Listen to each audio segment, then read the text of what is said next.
Welcome to your deep dive. And today we're going to crack open the book of Exodus, specifically the first chapter.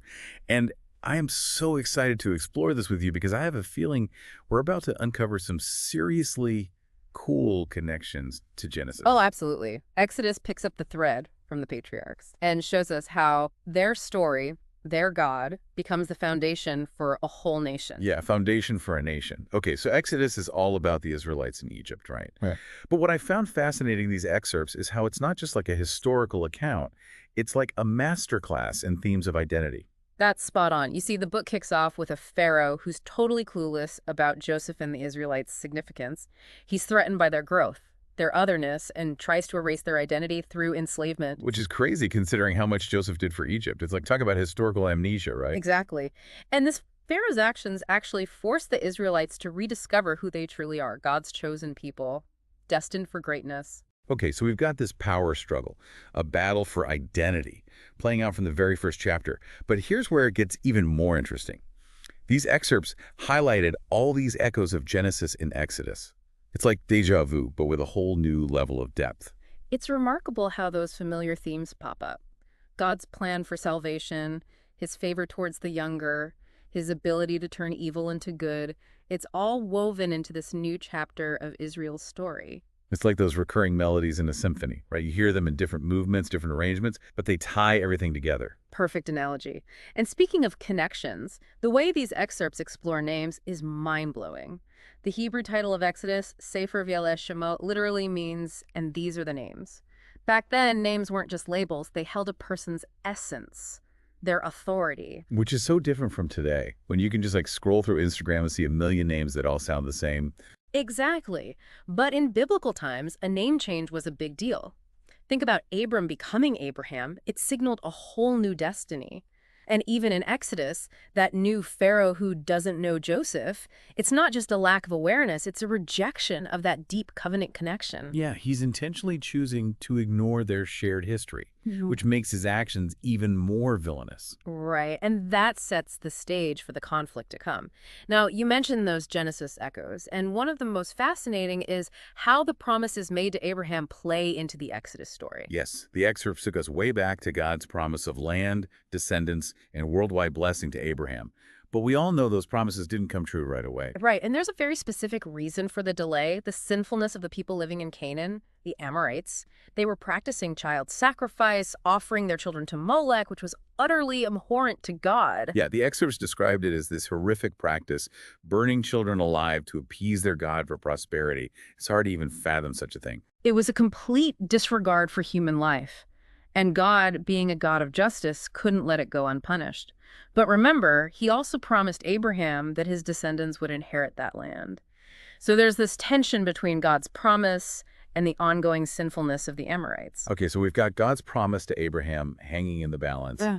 And then the excerpts pull in this seemingly random story about Abraham and Sarah in Egypt. Oh, but it's far from random. Remember when Abraham, fearing for his life, passed Sarah off as his sister, leading to her being taken into Pharaoh's harem? Yeah, I remember thinking, Abraham, what are you doing? But wait, the excerpt said that this story actually foreshadows the Israelites' experience in Egypt. It totally does. It's like a mini Exodus within the bigger story. You have this migration, an abduction, divine intervention, deliverance, and a conclusion where everyone's a bit wiser for the wear. It's a pattern that repeats. Whoa, mind blown. So is that why the excerpts keep bringing up those other stories of the patriarchs' wives being almost abducted?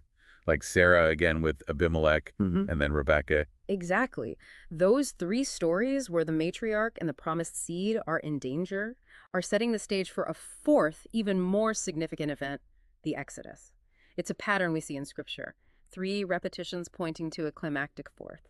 It gives me chills thinking about it. So Israel, God's chosen people, are now facing this huge threat. Right. Just like their ancestors. It's like history's repeating itself, but on a much grander scale. That's it. And the stakes are incredibly high. But let's not forget how God orchestrates all of this. The excerpts remind us that Israel's selection wasn't some random event. It was part of his plan all along, rooted in his oath to Abraham, Isaac, and Jacob. Which brings us to Joseph, right? He's like the key player in this whole saga. Yeah. The one who sets the stage for the Israelites' arrival in Egypt. Absolutely. Joseph's story is a perfect example of those recurring themes we were talking about. Divine election, the younger son favor, good coming from evil. He literally saves Egypt, and through him, God ensures the survival of his family. Talk about a plot twist. And the excerpts even mention that the timing of all this might connect to a period when Egypt was ruled by these foreign invaders, called the Hyksos. Yes, the Hyksos connection is fascinating. There's a possibility they were Semitic, like the Israelites. Imagine that, the Israelites being welcomed into Egypt by a dynasty that might have had similar cultural roots. It certainly adds another layer to the story. Yeah, it's like suddenly those dusty history books are coming to life. Right. And then you have that intriguing detail about a possible Hyksos pharaoh with a name similar to Jacob. It's like history is whispering secrets and we're just starting to piece them together. Okay, so I have to ask, if all this is true, why don't we have more concrete historical evidence for the Exodus? Well, that's a question that scholars have been wrestling with for centuries. But even though we might not have that smoking gun evidence, these excerpts point to some pretty compelling clues. Like what? Well, there are linguistic similarities between Hebrew and Egyptian, suggesting a long period of cultural exchange. There's that distinct four-room house style found in both Goshen, where the Israelites lived, and later in Canaan. Plus, there are Egyptian records mentioning Asiatics living in Egypt during the relevant period, some possibly even referred to as Hebrews. Wow, it's like a historical treasure hunt, finding these little pieces of the puzzle that fit together. Exactly. And when you consider the accuracy of the Exodus account itself regarding Egyptian customs, religion, and geography, it suggests a deep familiarity with Egyptian culture, which adds to its credibility. Okay, so the evidence might be circumstantial, but it's definitely intriguing. But what about the timing? The excerpts mentioned there's some debate about when the Exodus actually happened, right? Oh, absolutely. The commonly held view is that it happened during the reign of Pharaoh Ramses II, based on those references to the store cities of Pithom and Ramesses that the Israelites were forced to build. But wait, didn't the excerpts also say that Ramses could refer to a region, not just a specific pharaoh? They did, and there's biblical evidence from Genesis, Exodus, Kings, Judges, and even Acts that actually point to an earlier Exodus date, somewhere in the mid-14th century BC. So the mystery continues. But I'm finding it even more fascinating now that we've explored all these different layers of history and context. It's like suddenly Exodus isn't just some ancient story. It's a living, breathing narrative that connects to real events and real people. I completely agree. And that's what makes this deep dive so exciting. We're not just rehashing old stories, we're uncovering new insights, making connections that might have been overlooked before. Speaking of uncovering new insights, those excerpts really dove into Exodus chapter 1, which honestly I kind of skimmed over before, but now I'm seeing it in a whole new light. Oh, I'm so glad. That first chapter is like a treasure trove of foreshadowing and symbolism. Remember how it starts with that genealogy, linking back to the sons of Jacob who went down to Egypt? It's almost like those genealogies of Jesus and Matthew and Luke, bridging the Old and New Testament. Yeah, it's like making sure we understand that this story is part of a much bigger narrative. And if you compare the list of Jacob's sons in Exodus to the lists in Genesis, you'll notice a fascinating shift in focus. Exodus emphasizes the 12 sons who became the heads of the 12 tribes of Israel. It's setting the stage for their future as a nation. And then there's that number 70, the total number of Jacob's descendants who went to Egypt. 70 keeps popping up in the Bible at key moments. The 70 nations descended from Noah, the 70 elders who helped Moses. It's a number loaded with symbolism. In this case, that emphasis on completeness underscores the significance of all of Jacob's descendants entering Egypt. It's setting the stage for their collective liberation. Wow, I never realized how much symbolism was packed into that one number. Yeah. Okay, so we've got this genealogical link, this symbolic number, and then the excerpts pointed out that verse 6 is like a pivotal turning point. Then Joseph died, and all his brothers, and all that generation. It's almost like a curtain closing on one era and a new one beginning. Yeah, and enter the new Pharaoh, the one who did not know Joseph. I remember the excerpts explaining that knowing, in the biblical sense, goes way deeper than just being acquainted with someone. Exactly. This new Pharaoh doesn't have that covenant relationship, that deep understanding of Joseph's significance. It's like he's choosing to ignore the past, which makes his hostile actions even more deliberate. It's like that saying, those who cannot remember the past are condemned to repeat it. And this Pharaoh is definitely repeating some bad patterns. Oh, for sure. And that's where we'll leave things for now. But what stands out to you the most from this deep dive into Exodus chapter 1 so far? Honestly, it's the sheer depth and complexity of this story. I used to think of Exodus as this straightforward tale of liberation. But now I'm seeing all these layers of meaning, these echoes from Genesis, these connections to real historical events. And we're just getting started. Join us for part 2, where we'll delve deeper into the Israelites' oppression and explore how God raises up unexpected heroes to challenge Pharaoh's power. Okay, so last time we were talking about that new Pharaoh who didn't know Joseph and how his fear of the growing Israelite population led to some pretty harsh policies. Yes, and the irony is his attempts to control them actually backfire spectacularly. It's almost as if he's unwittingly playing right into God's hands. Yeah, I remember reading that and thinking, wow, this Pharaoh's not very bright. But I guess that's how it goes sometimes, right? The more you try to suppress something, the stronger it becomes. Precisely. And that's what we see with the Israelites. The harder Pharaoh pushes them down, the more they multiply, the more resilient they become. It's a testament to God's blessing and protection, even in the midst of suffering. Speaking of suffering, let's talk about those oppressive measures Pharaoh put in place. The excerpts mentioned forced labor, building those store cities. Pithom and Ramesses. Yes, forced labor was a common practice in ancient Egypt, often used for large-scale construction projects.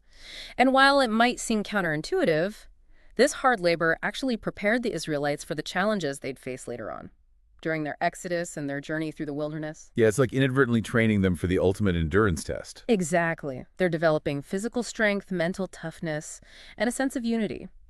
All while Pharaoh thinks he's weakening them, but he's only making them stronger, both physically and spiritually. Okay, so forced labor backfires.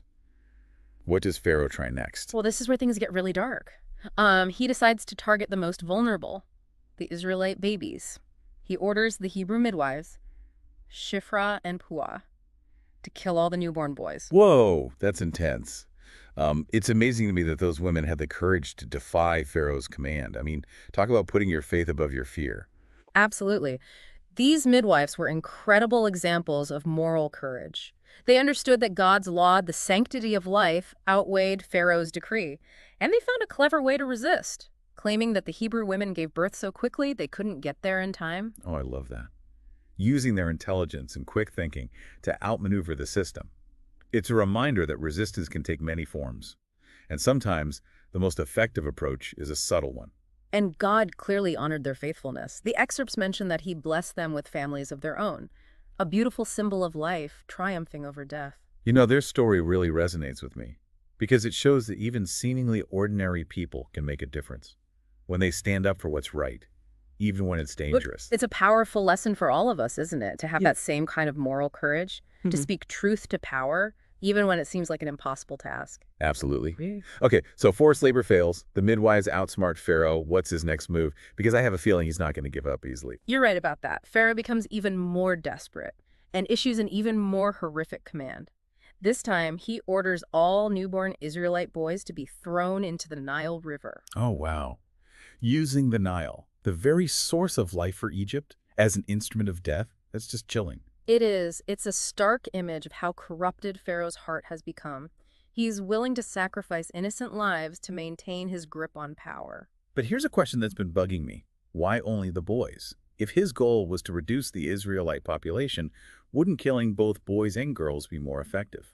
That's a great question, and it points to a deeper strategy at play here. The excerpt suggests that Pharaoh was aiming for something even more sinister than just reducing their numbers. He wanted to erase their cultural identity. Like a slow-motion genocide, wiping them out as a distinct people. Exactly. By eliminating the men, he hoped to force Israelite women to marry Egyptian men, leading to their assimilation into Egyptian society. Over time, their language, their customs, their faith would all be absorbed into the dominant culture. It's crazy to think how often this tactic has been used throughout history to suppress minority groups and indigenous populations.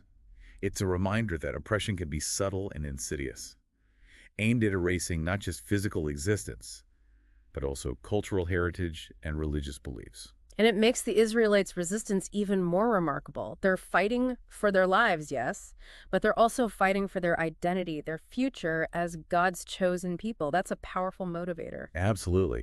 Okay, so we've talked about Pharaoh's tactics, but the excerpts also mention something about his economic concerns. Wasn't there a part about him not wanting the Israelites to leave, despite being afraid of them? Yes. It seems Pharaoh was caught in a bit of a dilemma. On one hand, he feared their growing numbers and potential for rebellion, but on the other hand, they provided a valuable service to the Egyptian economy. Yeah, it's like that saying, can't live with them, can't live without them. But in this case, it's more like, can't enslave them, can't afford to let them go. Exactly. The Israelites were skilled shepherds.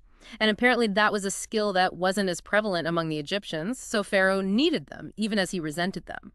So it wasn't just about power and control, it was also about economics. It makes you wonder, like, how often are those two things intertwined? Throughout history, I mean, That's a profound observation, and I think you're onto something. Power and economics are often two sides of the same coin. switching gears a bit, the excerpts mention the Nile River playing a significant role in Exodus. I mean, Right. obviously, it's the lifeblood of Egypt, but it seems to take on a more symbolic meaning in this story, right? Absolutely. The Nile represents both life and death in Exodus. It's the source of fertility, abundance, and sustenance for the land. But it also becomes a symbol of Pharaoh's cruelty, a place where innocent lives are extinguished. Yeah, like when he orders those baby boys to be thrown into the river, it's such a jarring contrast. The life-giving waters becoming a place of death and sorrow. And that imagery foreshadows the plague of blood, when the Nile will be turned into a river of death, a sign of God's judgment on Egypt. Oh, it's like the Nile itself is a character in this story, reflecting the shifting tides of power and the struggle between good and evil. I love that. It's almost as if the Nile is mirroring the Israelites' own journey. They're going through a period of darkness, of suffering, but ultimately they'll emerge from those waters, just like they'll eventually cross the Red Sea and escape Pharaoh's pursuit. Okay, so the Nile is a powerful symbol. What about names?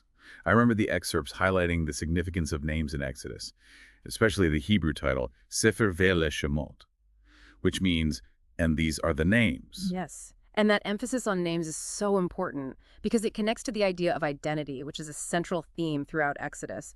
Names were not just labels in biblical times, they represented a person's essence, their character, their destiny. Right, think about how God changed Abram's name to Abraham, signifying his new covenant and the promise of countless descendants.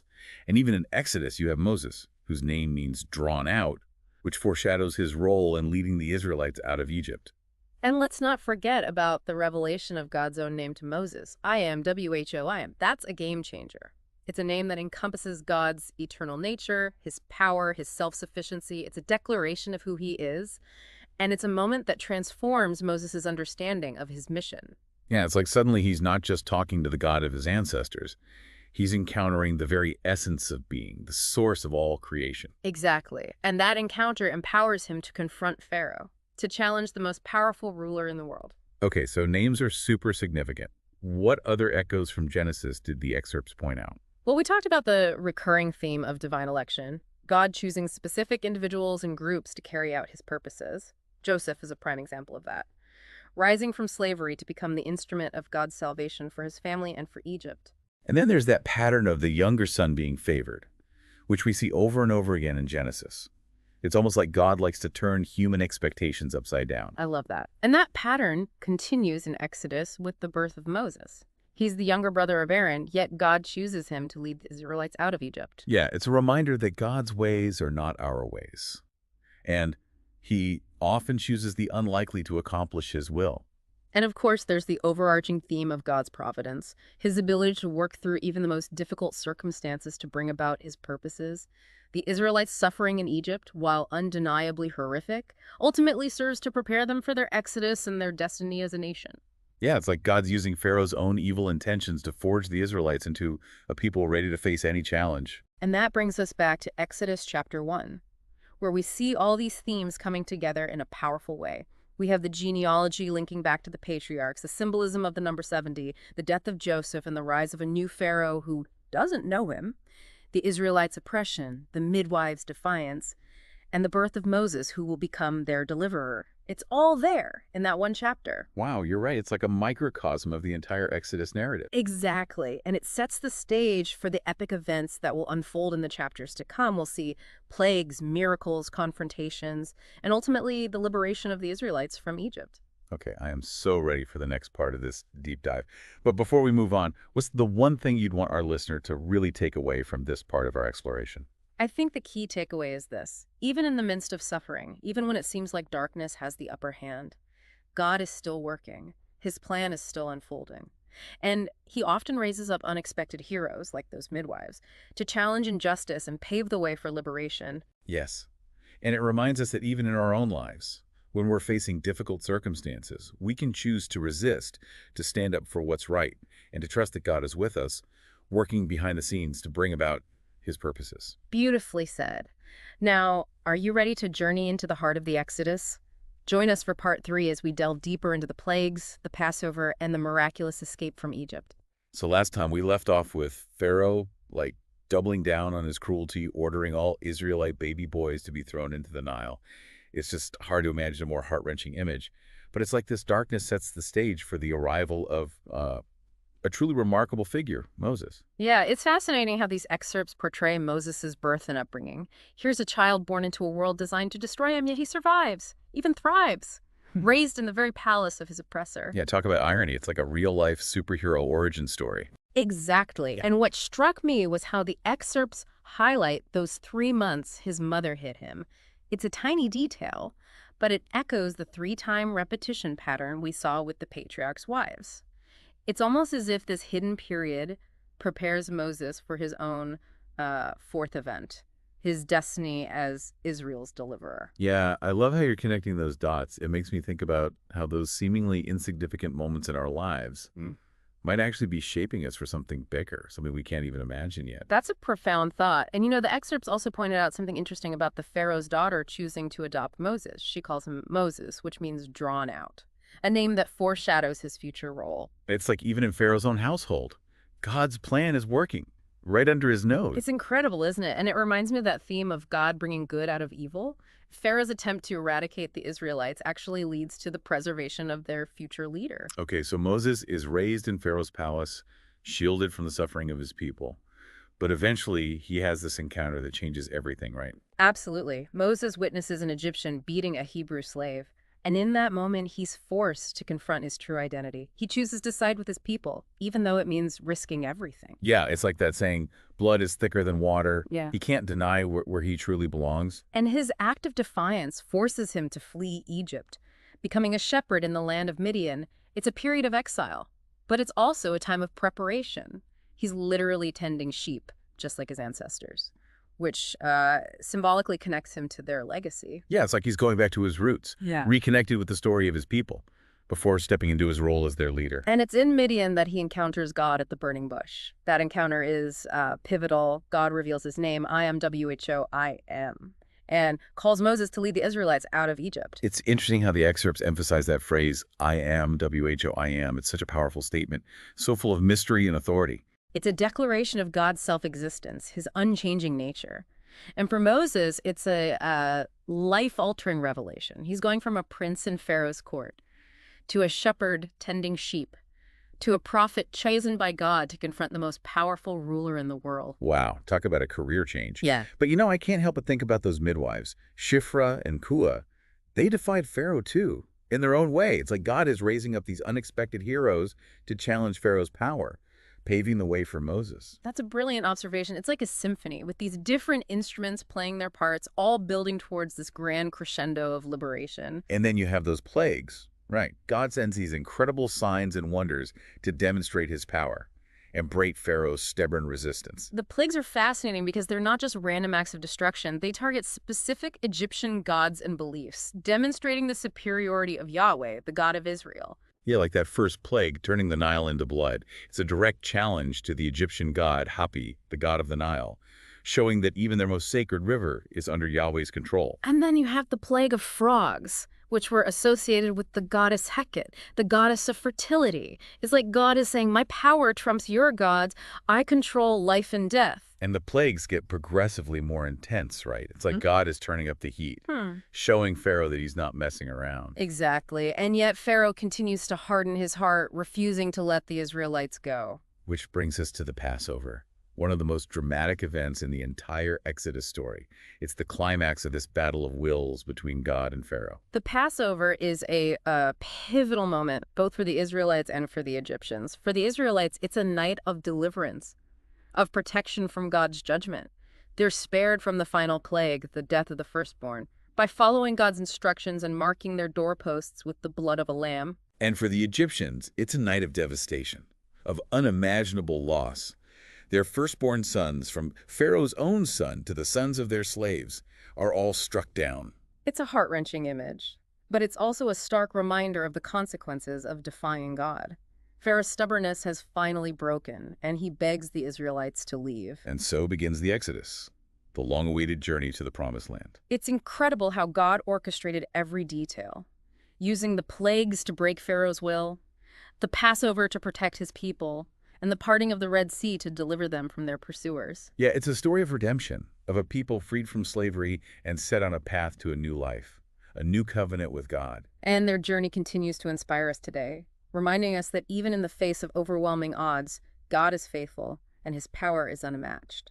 This deep dive into Exodus has been truly eye-opening. I feel like I'm seeing this story with fresh eyes, appreciating the depth, the symbolism, the connections to Genesis, and the historical context. I'm so glad to hear that.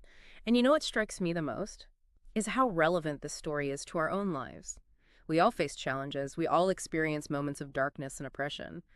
But the Exodus reminds us that God is with us, working behind the scenes, paving the way for our liberation. Absolutely. And it encourages us to have faith, to stand up for what's right, and to never give up hope, even when the journey seems long and arduous. Well said. You know, as we wrap up this deep dive into Exodus, I think the thing that will stay with me is that this story is more than just an ancient tale of liberation. It's a timeless reminder that no matter how impossible our circumstances may seem, God can make a way. He can bring freedom and hope. And he can use even the darkest moments in our lives for his glory. So beautifully said. And, to our listeners, may this deep dive inspire you to keep seeking truth, to keep exploring those ancient stories, because within them lie timeless truths that can guide us, challenge us, and ultimately lead us to a deeper understanding of ourselves and our place in God's grand narrative. Thanks for joining us on this incredible journey through Exodus. Until next time.